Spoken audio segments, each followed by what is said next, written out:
Let's continue on and talk about the fact that words have power. Yes, there's this hypothesis called the linguistic relativity hypothesis. And this hypothesis basically just describes the fact that until we have a word for a feeling, idea, or object, our ability to convey these things are actually really limited. A really good example of this is Miss Helen Keller.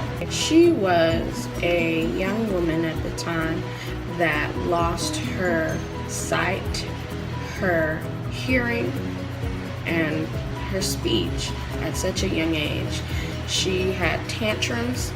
She got upset because it was hard for her to communicate to people what she wanted to tell them.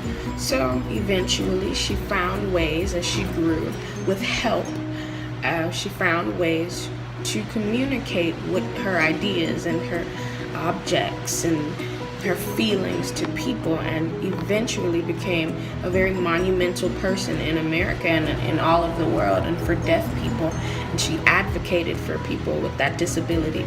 This shows how it's so hard to communicate how you feel and what you think to other people if you don't have words for it. So that is the idea of the linguistic relativity hypothesis, and that's why words have power. Do me a favor and imagine if you lost all of your senses and you could not communicate the way you do right now. What would you do?